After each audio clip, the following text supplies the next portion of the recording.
네, 영화계 131화 그 후 2부로 돌아왔습니다.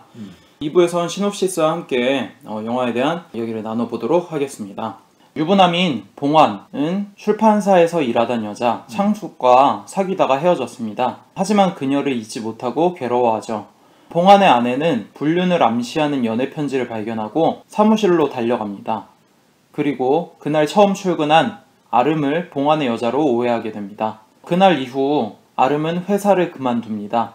몇 개월 뒤 아름은 출판사로 다시 찾아가 봉환과 이야기를 나누게 됩니다. 네. 이게 간단한 시놉시스라고 볼 수 있을 것 같네요. 저는 이번 영화를 보면서 전작들과의 차이에서 나오는 재미 그런 것도 이야기했지만 이 영화 자체에서 나오는 차이들을 대입해보는 재미가 좀 있더라고요. 그러니까 뭐 마치 사천성 게임을 하는 것처럼 같은 그림을 빨리빨리 맞추는 그런 게임이 있어요. 그런 게임들은 사실 교훈도 없고 아무런 목적이 없는데 그냥 재밌는 거잖아. 같은 그림 빨리빨리 맞춰서 누가 먼저 빨리 맞추는지에 대한 내기 뭐 이런 게 게임이 되는 거잖아. 그래서 나도 이번 영화를 보면서 굳이 뭐 이런 영화를 뭐 이렇게 해석하려고 들지 말고 은유하는 뜻을 찾으려고 하지 말고 서로 짝 맞추기 게임만 해도 굉장히 재미있는 것들이 있는 것 같다라는 생각 때문에 보면서 좀 단순한 재미가 있었는데 처음에 대조되는 것들이 아름다움과 추함, 창숙이 봉환한테 아름답다라고 뭐 이런 얘기를 하기도 하죠. 근데 사실 이들의 관계는 추한 것이고 그런 거에 대조가 있었고 솔직함과 비겁함. 처음 아름이 봉환과 짜장면집에서 이야기를 할 때 믿음과 실체에 대해서 이야기를 할 때 사장님은 비겁하신 것 같다고 왜 믿으려고 하지 않고 왜 이렇게 게으르시냐고 근데 창숙도 봉환에게 똑같이 이야기하죠. 네. 비겁하시다고 그런 얘기를 하는데 봉환의 아내는 솔직하게 얘기를 해보라고 그런 이야기를 하죠. 그런 판맞추기가 재미가 있었고 가장 재미있는 거는 그거죠. 공과 사를 구분하지 못하는 것에 대한 그런 이야기. 그러니까 사적인 일 때문에 아름이 그만두려고 하니까 사장님이 그건 사적인 일이니까 공적인 일은 그만두지 말자 계속해서 일을 하자라고 이야기를 했는데 이내 내연녀가 찾아오니까 아 미안한데 사적인 일 때문에 너가 그만둬야 될 것 같아. 내 사적인 상황이 있으니까 너의 공적인 거를 포기해줘. 이런 이제 아이러니를 자아내는 상황 그런 것들이 굉장히 재밌었고 그런 표면적으로 드러나는 서로 대조되는 것들의 짝을 찾아보는 것들이 재밌었던 것 같아요. 교통 정리를 해보면은 네. 출판사를 운영하고 있는 봉환이라는 인물이 가운데 있고 이 인물에게는 아내가 있는데 내연녀는 또 따로 있는 거지. 창숙이라고. 그렇죠. 근데 이 여자는 출판사에 일하다가 봉환하고 관계가 너무 힘들어가지고 떠나는 거지. 그리고 이 자리에 대신 취업을 한 게 아름인데 창숙이 하필 그날 돌아오는 바람에 잘려버린 거지. 그치. 재수없게. 그런 식으로 일남삼녀의 스토리라고 할 수 있지. 그리고 이 일남삼녀라는 구도가 재밌는 게 남자는 한 명이잖아. 근데 여자는 세 명인데 사실 그 세 명은 한 인물을 셋으로 나누는 거랑 똑같은 거지. 그렇게도 볼 수 있나? 마치 우리선이하고 똑같은 거지. 우리선이는 이 영화 반대로 3남 1녀잖아. 아. 근데 1녀는 선이라는 인물로 고정돼 있어. 그리고 3남이 그 주위를 맴돌지. 하지만 이 3남을 보면은 마치 한 인물을 셋으로 쪼갠 것처럼 겹치는 부분도 있고 여러 가지 매치되는 게 많거든. 그리고 그 세 모습이 사실 홍상수 영화에 등장하는 남성 인물들이 모두 보여온 모습이고 그 점에서 굉장히 재밌다는 생각이 드는데 여기서 한 가지 생각을 할 수 있지. 지금까지 홍상수 영화에서 남자보다 여자가 많은 상황은 거의 없었어. 맞아. 이 말인즉슨 한 여자를 셋으로 쪼갤 만큼 홍상수 영화에서 여성 인물이 다양하게 나온 적이 없어. 방금 말한 것처럼 우리선이 같은 경우에는 세 남자를 등장시켜도 캐릭터를 만들 수가 있어. 왜냐면 홍상수 영화에 지금까지 등장한 남성 인물들을 재조합하면은 3개 정도는 금방 나오거든.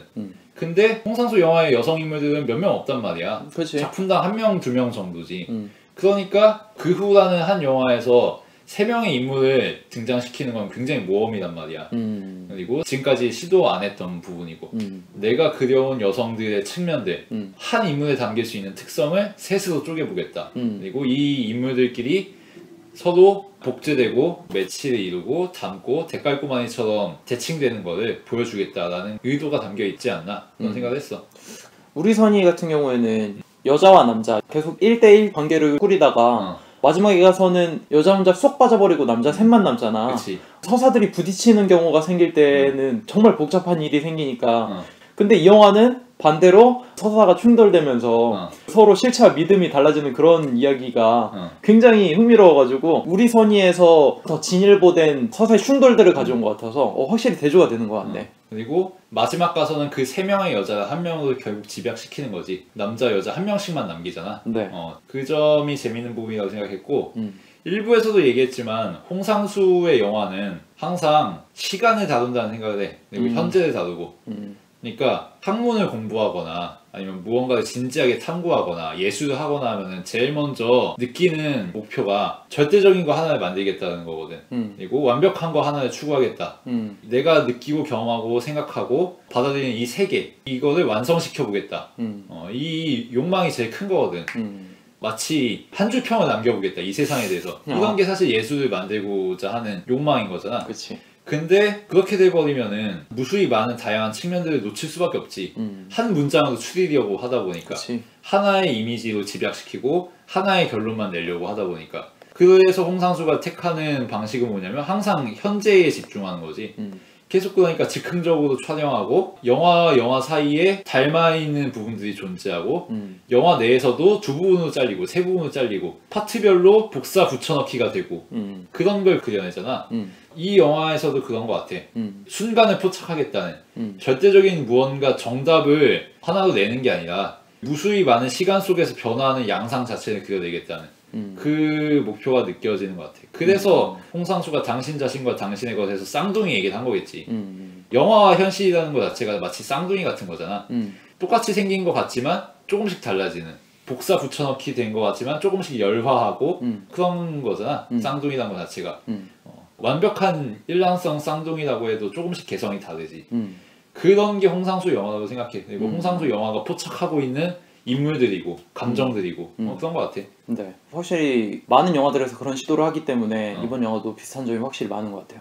전 처음에 보면서 이 영화의 리듬이 생각보다 마음에 들더라고요. 처음부터 신디사이저로 나온 음악하며 그것도 뭐 홍상수가 만들었다고 하는데 그 음악 들으면서 무게 잡으려고 하는 건가 아니면은 봉환이라고 하는 인물이 앞으로 벌일 찌질한 행동에 대해서 조소하기 위한 그런 무게 잡는 음악인 건가 하면서 시작을 했는데 이 영화의 재미있는 연출적인 리듬이 과거와 현재 시점을 넘나드는 거겠죠. 아무래도 처음에 보면은 새벽에 일어나서 아내와 이야기하고 출근을 합니다. 근데 출근할 때는 오른쪽에서 왼쪽으로 화면으로 나가는데 갑자기 왼쪽에서 오른쪽으로 내연녀와 같이 등장을 하죠. 현재라고 생각했는데 과거 시점으로 갑자기 확 돌아가 버리는, 그리고 뭐 아파트에 가서 서로 애정 행각을 벌이는, 그리고 나서 지하철을 탔는데 내연녀가 앉아있다가 갑자기 화면이 전환되면서 혼자 책을 읽고 있는 장면으로 클로즈업을 시키고, 그리고 나서 회사에서는 아름과 같이 이야기를 하다가 아름이 화장실에 들어가고 화장실에서 나오는 사람이 갑자기 내연녀로 전환이 되고,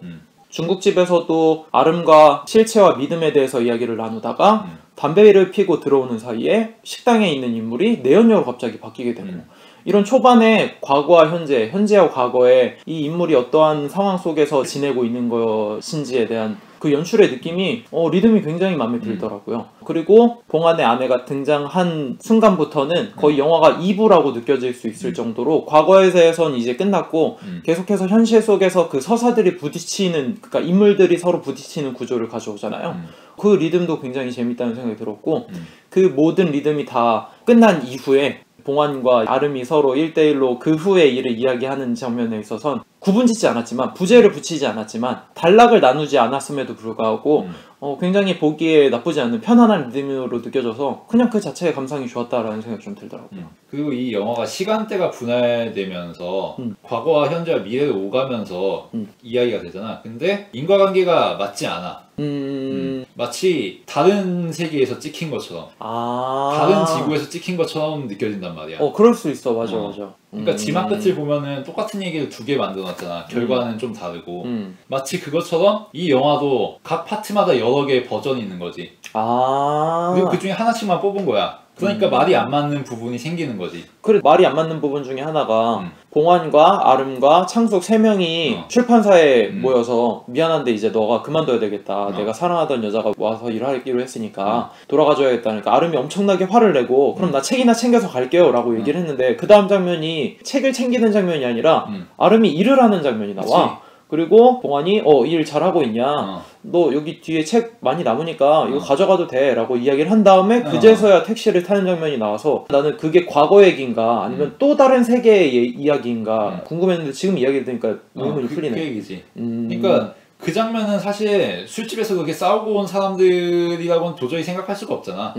그러니까 이거는 각각의 파트마다 여러 개의 편집본이 있고 그 중에 하나를 그냥 적당히 갖다 쓴 거다라고 생각할 법한 그런 장면들이지. 나 이번에선 사실 처음부터 끝까지 서사가 하나의 서사라고 생각을 했거든. 하나의 세계고 하나의 공간이고 하나의 시간이고 하루고 그렇게만 생각했는데 그렇게 얘기를 하니까 사실 공간도 다르고 시간도 다를 수 있고 하루가 아닐 수도 있고 라는 생각이 드네. 마치 안드로메다 은하에 있는 또 다른 지구의 이야기일 수 있는 거지. 또 다른 은하계. 마치 슈퍼걸과 파워걸이 동일 인물이지만 다른 인물인 것처럼. 개토 나온다. 근데 그거 자체가 무슨 의미가 있는 건가 그럼? 그러니까 그 자체가 이것이 영화라는 거를 의미하잖아. 그리고 이 시나리오 자체를 다 편집한 말이 안 되지만 그럼에도 불구하고 하나의 영화로 만든 누군가가 있다는 걸 암시하잖아. 홍상수라는 인물이 있는 거지. 그리고 또 한 가지, 이 영화에 직접적으로 드러나지 않은 또 다른 이야기들이 분명히 존재하고 그 중에 하나만이 선택되었다는 거지. 그러니까 이 영화에서 드러나고 있고 관객들이 감상하고 있는 이 이야기는 사실 필연적인 게 아닌 거지. 얼마든지 달라질 수 있고 얼마든지 다른 이야기로 되풀이될 수 있는 마치 또 다른 쌍둥이가 등장할 수 있는 그런 거라는 거지. 그러니까 작품 하나를 제시하는 것만으로도 그 작품의 쌍둥이들을 암시하는 거지. 짐작할 수 있게 만들고 그러면서 관객이 여러 가지 생각을 할 수 있잖아. 이 이야기를 이렇게도 꼬아볼 수 있고 저렇게도 꼬아볼 수 있고 여러 가지 가능성이 있겠네. 한번 내가 다른 방식으로 영화를 패러디해볼까? 이런 생각도 들 법하잖아. 그 점에서 굉장히 야심찬 시도가 아니었나. 물론 이전에도 비슷한 시도가 있었어. 예를 들어서 북촌방향? 북촌방향 같은 경우도 그렇지. 그거 보면은 계속 영화가 끊어지거든. 그치. 그리고 그게 이야기가 이어지긴 하지만 사실 뒤섞여 있다고 해도 이상할 건 없어. 시간이 일자 진행이 아닐 수도 있는 거란 말이야. 그리고 그 후에서 드러난 것처럼 여러 가지 편집본이 따로 있는데 그냥 그 중에 아무거나 하나씩만 골라가지고 대충 말되는 이야기만 드러낸 걸 수도 있지. 근데 그때는 그게 명확하게 드러나지 않았어. 북촌방향은 명확하게 스토리라인을 그려볼 수 있긴 하거든. 모순점도 별로 없고. 근데 이번에는 대놓고 모순점을 보여준단 말이야. 그치. 방금 말한 것처럼 이전 장면하고 말이 안 되는 장면이 바로 나와버린단 말이야. 이거는 의도가 명확한 거라고 생각해. 내 영화가 하나의 영화가 아니라 사실 무수히 많은 다른 영화로 되풀이될 수 있다. 그 이야기를 듣고 있으면은 나는 홍상수의 지금 우리가 알고 있는 상황이랑 비춰보지 않을 수 없는 것 같아. 영화에서 대놓고 실체와 믿음에 대해서 이야기를 하기도 하고. 그래서 들었던 생각 중에 하나가 봉환이라고 하는 인물은 이 영화상에서 설정이 한국에서 5손가락에 안에 드는 호평받는 작가고 아내가 있고 딸도 있고 내연녀도 있잖아.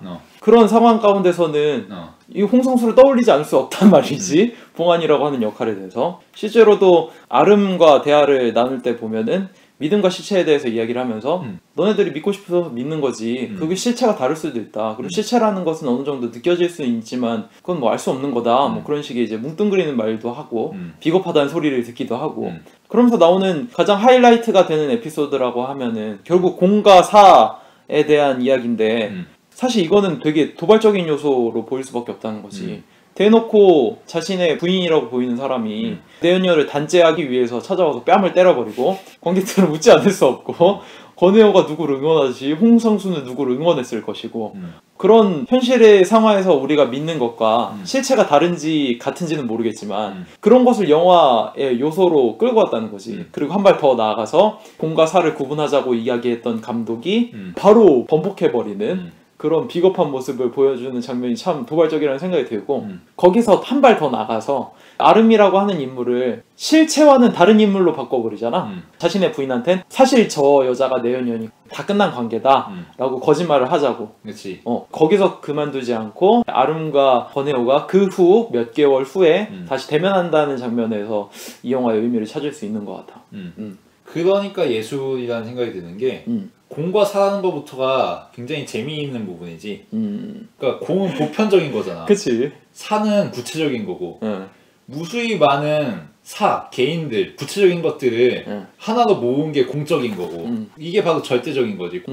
근데 보통 학자들 혹은 예술가들은 공을 추구해 보편을 추구한단 말이야. 그치. 세상에 존재하는 모든 구체적인 것들을 하나로 모아서 뭉쳐가지고 위대한 무언가를 만들어내겠다. 이게 목표란 말이야. 근데 이렇게 되면은 아까 말했듯이 무수히 존재하는 구체적인 모습들, 개별적인 생각들 이런 것들이 무시되잖아. 하나의 이데올로기에 짓눌려 버리는 거지. 그러니까 사실은 공과 사를 구분하지 못한 인물들이 나올 수밖에 없는 거지.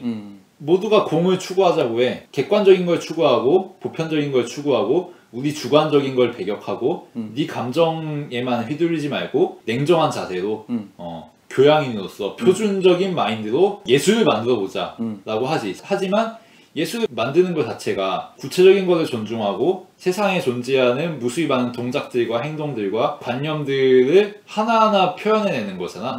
그거는 결코 공적인 방식으로 할 수 없다는 거지. 오히려 가장 사적이고 가장 즉흥적이고 가장 순간적인 방식으로만 표현할 수 있다는 거고. 그러니까 홍상수가 순간을 보여주는 거잖아. 교훈이나 윤리나 혹은 정답을 보여주는 게 아니라 그런 것들을 다 작품에서 조롱거리로 만들어버리고 가장 미세한 부분, 가장 내밀한 부분부터 시작해서 일상사를 보여주는 거지. 이게 가장 잘 드러났다고 보는 게 해변의 여인 같은 작품인데 해변의 여인 보면은 주인공이 영화 감독인데 자기가 작업실하는 여자인 고현정한테 이런 얘기를 해. 너의 행동들은 하나의 도형으로 그려낼 수가 있다고. 너의 행동들을 하나의 그림으로 그린 다음에 대표적인 점들만 찍어가지고 그걸 선으로 엮으면은 그게 너라는 인물의 대표적인 캐릭터가 된다고. 그치. 근데 이 캐릭터는 너의 실체와는 다른 거라고. 이 선으로 이어진 부분에 들어가 있지 않은 구체적인 측면들이 있는데 이 도형으로만 널 파악하게 되면은 폭력적이지 않겠냐고. 뭐 이런 얘기 한단 말이야. 그치. 그러니까 그 얘기 듣던 고현정이 존나 감탄한단 말이야. 자기 어떻게 이렇게 똑똑한 생각을 할 수가 있어? 근데 마지막 가서는 어떻게 되냐면은 이 주인공이 고현정 말고 딴 주머니에 차다가 걸린단 말이야. 그래서 존나 쿠사를 먹지. 그치. 그래서 이 남자가 변명하기를 아니 내가 아까 그런 기똥찬 생각 설명해주지 않았냐고. 우리는 그렇게 생각하고 살아가야 된다고. 구체적인 것들을 지켜야 된다고 이런 얘기 하니까 고현정이 개소리하지 말라고 뭐 이런 얘기 한단 말이야. 그러니까 이 장면은 홍상수가 가지고 있는 예술관 비슷한 것을 굉장히 노골적으로 한번 드러낸 다음에 그걸 바로 뒤엎어버리는 거지. 왜냐면은 그 예술관을 얘기하는 것 자체도 홍상수 자기의 영화에 대한 규정이 돼버리잖아. 그치. 하나의 모델이 돼버리는 거고 표준화가 돼버리는 거고 이상형이 생겨버리는 거지. 공식이 생겨버리는 거고 홍상수 영화의 클리셰. 그러니까 이거를 엔딩에서 뒤엎을 수밖에 없었던 거거든. 내 영화 이런 건 줄 알았지 사실은 이조차도 무시하는 게 내 영화야. 그치. 이런 게 되는 거거든. 쌍둥이처럼 계속해서 반복되면서 실체를 잡힐 수가 없는.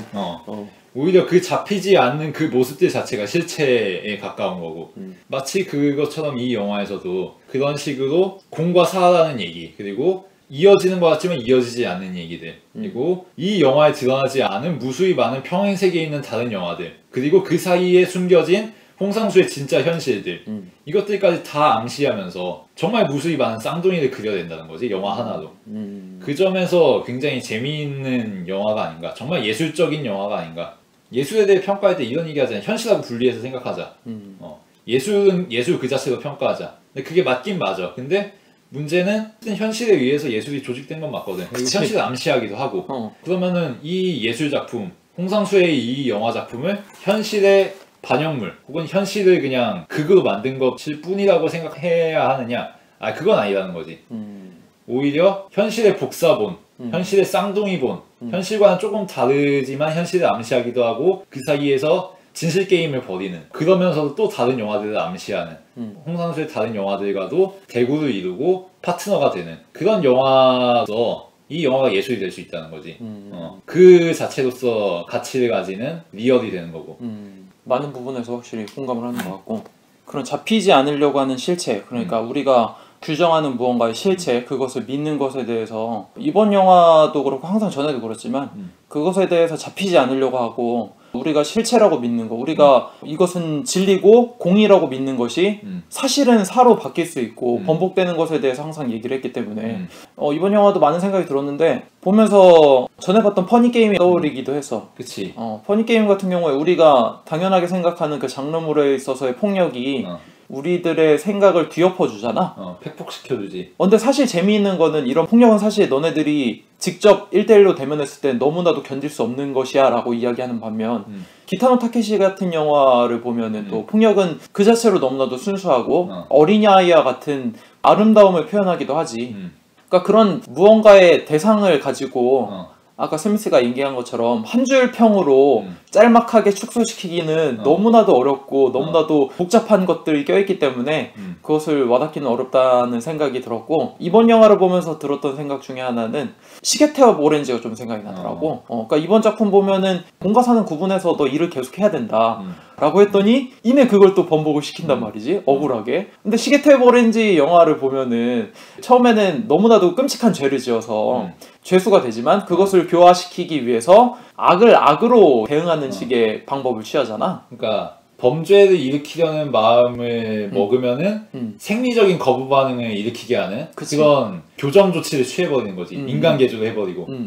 근데 그게 어찌 보면 맞을 수도 있어. 이게 사회적으로 보면은 공공 질서로 따지면은 그것이 맞을 수도 있지만 이게 도덕의 개념이랑 비춰봤을 때는 말이 안 되는 거잖아. 인간의 진실을 억압하는 거지. 그치. 사실은 나는 폭력을 저지르고 싶은 욕망과 본능을 가지고 태어났는데 그리고 그 폭력 자체도 사실 사회라는 울타리 속이 아니었더라면은 옳은 것인지 틀린 것인지는 분간할 수 없는 상황이 되잖아. 그냥 그야말로 자연스러운 행동 그 자체가 되는 거지. 그치. 그리고 진실 그 자체고. 그래서 그 영화 말미에 보면은 치료가 됐다고 하면서 원래 그 폭력적인 마음이 되살아나는 그것이 병원에서 오히려 아이러니하게 치료를 해주는 그런 마무리가 되니까 이 영화도 보면은 그런 것 같아. 어떻게든 우리가 생각하는 서사 안에 홍상수의 영화를 가둬놓고 아 이래서 이런 교훈적인 얘기를 하려고 하는 것 같구나라고 생각을 했는데 어라 여기 다르네? 라고 하면서 자꾸 내가 포착하려고 하는 그 프레임을 쏙쏙쏙 빠져들어 나가지. 근데 사실 내가 포착하려고 하는 그 프레임 자체가 그거 자체가 프레임이 아닐 수가 있다는 거지. 그냥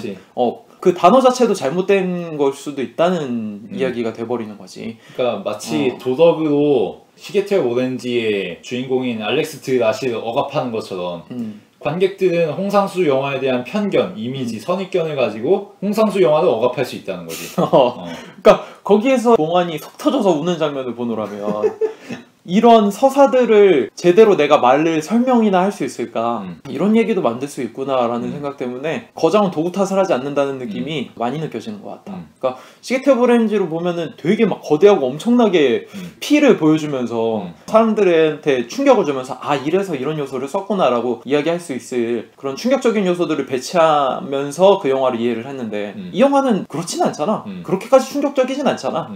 비슷한 메시지를 던져줄 수 있다는 것 자체가 정말 가성비가 좋은 영화다라는 생각도 들고. 그러니까 예술이라는 것 자체가 인간의 정신의 그 무한함을 보여주려는 거잖아. 우리의 육체는 유한하지만 정신은 무한하다고. 그치. 정신 승리는 영원히 할 수 있지. 그것처럼 이 영화도 참 무한한 세계 자체를 보여주고 있지 않나. 딱 구체적인 몇 장면을 통해서 정말 내밀하고 사적인 몇 장면을 통해서 가장 공적인 영화가 되는 거지. 이 영화에 표현되지 않은 다른 무수히 많은 편집본들 그리고 홍상수의 현실들을 암시하면서 그러면서 그게 마치 기차처럼 하나로 늘어지는 거지. 그래 참 웃긴 것 같아. 그러니까 홍상수 본인 입으로 현실의 상황을 빗대서 영화를 보면은 당연히 감상에 방해가 되지. 뻔뻔하게 자기 부인까지 영화에 등장시켜갖고 싸대기 맞는 장면을 보여주네 이렇게 해석하면은 그거 이상의 해석을 할 수가 없잖아. 근데 그치. 사실 감독은 그런 얘기로 자신을 희화화하려는 의도가 아니잖아. 지금 이렇게 얘기한 것처럼 다양한 해석을 사람들이 하길 원하는 거고 그것이 예술의 본연의 목적이니까 그런 건데 그런 이야기가 참 공감이 간다라는 생각이 들어서. 그렇지. 현실의 반영물을 보면은 아까 윤리가 개인을 억압하고 우리의 해석이 영화를 억압하는 것처럼 현실이 영화를 억압하는 게 되거든. 그거는 플라톤 시절에나 하던 얘기인 거지. 세상에서 가장 위대한 거는 이데아고 현실은 이상의 모방일 뿐이고 그걸 모방한 게 예술이니까 예술은 쓰레기다 라는 게 그 시절의 관점이었거든. 근데 홍상수의 현실만 가지고 이 영화를 바라보게 되면은 애초에 이 영화를 볼 필요가 없게 되는 거지. 그냥 홍상수 따라다니면서 파파라치질 하는 게 더 좋은 행위가 되는 거고. 아이러니하면서 웃긴 게 김민희라고 하는 나름의 뮤즈를 얻은 후에 뭔가 세계가 더 넓어진다는 느낌이 있다는 거지. 이게 참 되게 아이러니하지. 그러니까 보편적으로 봤을 땐 굉장히 잘못된 행동이잖아. 불륜이라는 것 자체가. 그런데도 불구하고 그런 행동을 함으로써 자신의 세계가 좀 더 확장이 되고 자신이 이전에 했던 얘기에서 한 차원 더 넓혀가고 있으니까. 근데 여기서 하나 미심적인 부분을 좀 얘기하자면은 나는 김민희가 홍상수 영화의 중심이 되는 게 좀 불안해. 아, 내가 할 얘기를 또 바로 해주네. 왜냐면은 홍상수는 굉장히 냉정한 사람이란 말이야. 아니, 물론 뭐 홍상수가 냉혈한이다, 뭐 피도 눈물도 없다 이런 얘기가 아니라 객관적으로 사태를 파악할 수 있는 사람이란 말이야. 그리고 세상의 모든 것들은 어딘가 완벽할 수 없다는 걸 알고 있는 사람이고, 그러니까 예술을 하는 거지 사실. 근데 그런 사람이 김민희를 완벽하게 그려내려고 하고 있어. 그리고 김민희에게 모든 힘을 실어주고 있고, 이게 밤의 해변에서 혼자에서는 굉장히 혁신적인 시도였는데 그 후에서는 이러다가 조금 있으면 위험 수위를 넘어서지 않을까 이런 생각이 들었어. 그러니까 사실 이 김민희가 이렇게 심판자처럼 느껴지고 홍상수 영화에서 원탑이 돼버리는 거는 김민희에 대한 절대적인 믿음이 전제되어 있는 거잖아. 근데 이걸 정당할 수 있는 거는 홍상수가 김민희를 사랑하니까 이거밖에 없거든 사실. 그치. 근데 이 사랑이라는 것 자체가 사실 눈에 콩깍지인 거를 모를 사람이 아니잖아 홍상수가. 근데 의심 없이 밀고 나간다는 거는 뭐 이런 거지. 말하자면은 이게 무모한 시도인 건 나도 알겠어. 근데 난 김민희를 사랑하는 거 어떡하라고 뭐 이런 거거든. 아이고, 소리가 또 컸다.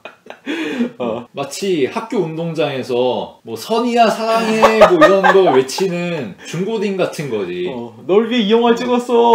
중고딩은 그게 쪽팔린 짓이라는 걸 모르니까 젊은 패기니까 그치. 그럴 수 있어. 근데 홍상수는 그게 쪽팔린 짓이라는 걸 알면서도 너스레를 떠는 거잖아 지금. 그치. 그리고 코스프레를 하면서 내가 드림 욕심이 있어서 그러는데 뭐 이런 자세를 취하는 거고. 이거 자체가 노망에 가까운 게 되지 않을까. 객기 부리는 것도 하루 이틀이고 사랑꾼 코스프레 하는 것도 하루 이틀이지. 이게 너무 길어지면은 오버가 된단 말이야. 그런 측면이 하나 있는가 하면 두 번째는 현실적인 가능성. 김민희랑 헤어지고 나서는 어떻게 할 거야 라는 게 있지. 사실 이 영화가 그 지점에도 있잖아. 그 후라니까. 물론 홍상수라면 그 상황에서도 어떻게든 포장해서 김민희와 헤어진 그 순간 자체도 재미있고 코믹하고 미감있게 나타낼 감독이긴 해. 근데 웃길 수밖에 없는 상황이 분명히 난 닥칠 거라고 생각하거든. 벌써 이 영화가 그 후라는 것 자체가 그런 것들을 많이 염두하고 나름 절제해서 만들었다는 생각이 좀 들었고, 권혜호를 주연으로 썼다는 것 자체가 그런 점들이 좀 반영돼 있지 않았나라는 생각이 좀 들었고, 나도 스미스랑 아까 얘기한 것처럼 좀 불만이 있는데 사실 이 영화에서 김민희의 존재는 예수님 같거든. 신이라고 하는 것 자체가 우리들의 믿음으로 만들어낸 존재잖아. 그 믿음으로서 만들어낸 존재가 우리들한테 또 새로운 믿음을 설파하고 그것을 믿으라고 이야기하는 거고, 김민희의 존재는 약간 그런 것 같아. 사장한테 직접 물어보잖아. 믿음과 실체에 대해서 이야기를 하면서 넌 게으른 것 같고 비겁한 것 같다. 믿음이라고 하는 그것을 잡고 세상을 아름답게 보고 살아가야 한다. 뭐 그것이 옳은 진리든 틀리든 간에 예수란 존재는 우리들한테 그렇게 이야기를 하니까 너는 특별하고 너가 태어난 건 다 이유가 있고 그런 식의 희망적인 메시지를 던져주는 것이 대중들이 바라보는 예수의 이미지니까. 그리고 실제로 김민희가 난 사실 기독교다 뭐 이런 얘기도 하기도 하고, 그리고 모든 사건이 벌어진 이후에 권혜호를 찾아가는 모습을 보느라면은 예수가 부활해서 다시 대중들한테 찾아오는 모습으로 보이기도 하고, 여러 가지. 의심하는 도마야. 내 손에 못자국을 만져보지 않겠니? 이런 거지. 그러고 나서 유유히 혼자 눈길을 걸어가는 모습까지 하며 굉장히 미화시켜놨잖아. 이해는 가. 본인이 사랑하는 사람이고 본인한테는 이 사람이 이야기하는 게 굉장히 절대적이고 인생에서 많은 영향을 끼치기 때문에 지금 당장에 편애한다 싶을 정도로 영화에 비중을 많이 주어서 나도 위험하다는 생각을 확실히 하는 것 같아. 그러니까 지금까지 김민희처럼 홍상수 영화에서 설교를 직설적으로 하는 사람들은 항상 마지막에 웃음거리가 됐어. 자기의 치부를 노출한다든가 자기 말을 못 지킨다든가 팩폭을 당한다든가. 근데 김민희는 조롱당하지 않아. 김민희는 아름다워, 위대해, 똑똑해. 택시에서도 기사 아저씨도 기억할 정도야. 이거는 홍상수가 자신의 편에 대해서 모를 수가 없고 그걸 알면서도 한다는 거는 관객들에게 재롱 떠는 거거든. 야, 내가 김민을 얼마나 사랑하는지 보여줄게 뭐 이런 거거든. 그치. 굉장히 좀 어려운 말로 애둘러서. 귀엽긴 한데 작작 좀 하시라. SNS에 사진 올리는다든 뭐 뿌잉뿌잉 뭐 이런 거랑 다름없는 거지 사실. 그치. 내가 사랑한다는 우리 며칠이나라는 뭐 이런 거랑 다른 거 없지. 네, 슬슬 이 정도로 마무리를 좀 해볼까요? 영화도 재밌지만 스미스랑 얘기하는 차원들이 재밌어져가지고 오늘도 좀 재밌는 시간이었고, 개인적으로 이 영화를 보면서는 홍상수가 만든 최악의 하루라는 생각이 좀 많이 들더라고요. 작년에 저희가 다루었던 추천 영화로도 했었던 김종관 감독의 데뷔작 최악의 하루라는 작품 있잖아요. 거기서 보면은 여자 주인공이 한예리가 다양한 남자를 만나면서 서로 다른 모습을 보여주면서 그 가운데서 다른 이야기를 가졌던 남자들과 맞닥뜨렸을 때 거의 기절하듯이 하면서 이야기가 꼬여버리는 그런 최악의 상황을 맞이했다가 결국 마지막 엔딩씬에서는 계절이 바뀌면서 아름답게 끝나는 모습을 보면서 참 이 영화랑 비슷한 게 많은 것 같다. 홍상수 감독이 최악의 하루를 보고 이 영화를 떠올린 게 아닌가 싶을 정도로 이 영화에서도 보면은 봉환이 여러 여자를 대하면서 각기 다른 모습을 보여주기도 하잖아요. 그러면서 그 여자들이 서로 만났을 때 꼬여버리는 에피소드들, 그리고 맨 마지막 마무리가 봉환은 아니지만 마치 봉환이라고 보일 수도 있는 그 아름이라고 하는 존재가 다른 계절, 겨울에서 혼자 유유히 걸어가는 장면을 보노라면 홍상수 스타일의 최악의 하루를 만든 게 아닌가라는 생각이 들어서 꽤 재미있었고, 홍상수의 세계를 보자면 사실 이것은 하루가 아닐 수도 있기 때문에 다양한 이야기로 볼 수도 있다. 물론 최악의 하루일 수 있지만 그 여러 가지의 하루 중에 하나일 수 있기 때문에 서로 공통점이 많은 영화라는 생각이 들고, 역시나 흥미로운 홍상수 월드라는 생각이 들고, 그럼에도 불구하고 이번에는 도구가 많이 작았다. 다음에는 조금 더 길게 좀 더 복잡한 에피소드 넣었으면 좋겠다라는 생각이 들었어요. 조금 짧더라고. 그게 좀 아쉽더라고. 이야기 하나이면 확실히 집중하는 거 좋았는데 저는 개인적으로 3.5점 줄 수 있을 것 같습니다. 네. 저희가 예전에 그 남자는 거기 없을 때 다뤘죠? 그 그쵸. 영화를 보면은 영화 전체가 완결성 있고 정교하게 하나의 주제를 이야기하는 듯하게 나갑니다. 그쵸. 인생의 아이러니, 불확실한 현실, 우리가 살아가는 삶 자체가 어떤 식으로 우리를 배반해 오는가, 이런 거에 대한 이야기처럼 보이지? 마치 코엔 형제가 그간 했던 것처럼. 근데 마지막에 우주선이 나타나 버려요. 마치 지금까지 이야기한 게 모조리 다 뻥이라는 것처럼. 그럼 관객은 혼란에 빠질 수밖에 없죠. 이 영화가 그럼 무슨 영화인 거지? 근데 이런 방법을 쓰는 게 사실은 이런 거거든. 명확하게 소재, 그리고 인물, 사건, 배경 이런 것들이 하나로 조화돼서 톱니바퀴처럼 완벽하게 하나 이야기를 해냈어. 주제도 명확해. 근데 이러면은 문제가 뭐냐면은 정답이 정해져 버린단 말이야. 그치. 이런 영화들은 기승전결이 사실 영화 시작하기 전부터 완결이 돼 있는 거야. 오프닝 하는 순간 이미 엔딩이 정해져 있는 영화들이 돼버리는 거지. 소재를 선택하는 순간 이 소재에 의해서 서사 라인도 다 결정되고 주제의식도 결정되고 그런 영화가 되는 거지. 마치 결정론적인 영화가 되는 거지. 물론 이런 영화들도 훌륭한 작품들이 많아요.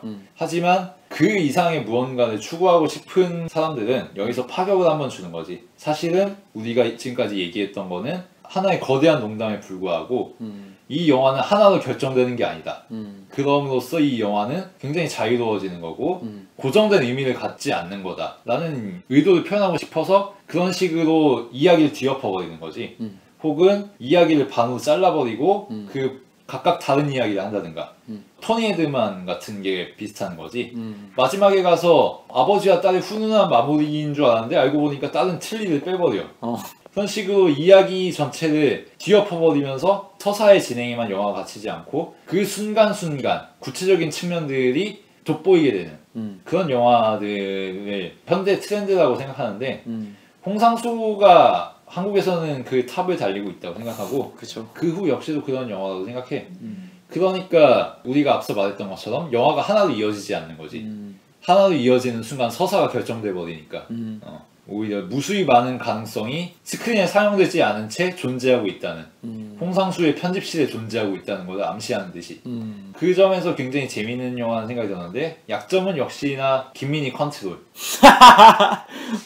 김민희가 언제까지 바리새인들과 랍비들을 혓바닥으로 개바르고 언제까지 소크라테스처럼 삼파술로 소피스트들을 엿먹이고 이럴 거냐는 거지. 그래. 그거는 김민희에 대한 믿음이 전제되지 않으면 안 되는 건데 김민희도 회의의 대상이 될 수 있어요. 이심의 대상이 될 수 있고 그 점에서 사랑을 가지고 영화의 약점을 정당화시키는 건 너무 과하지 않나? 라는 생각이 들고 물론 홍상수도 그걸 인지하기에 믿음에 대한 이야기를 영화에서 꺼냈겠지. 뭘 믿으세요? 아무것도 안 믿는다고 하지만 아무것도 안 믿고 살 수 있는 사람이 어디 있어요? 그러니까 나 김민희 믿어라 이거 아니야. 이거조차도 너무 노골적이야. 그 점에서 아쉽다는 생각이 들긴 했고 분명 홍상수가 자기의 굉장히 반짝반짝한 순간들을 무리해서 보여주고 있는 건 맞다.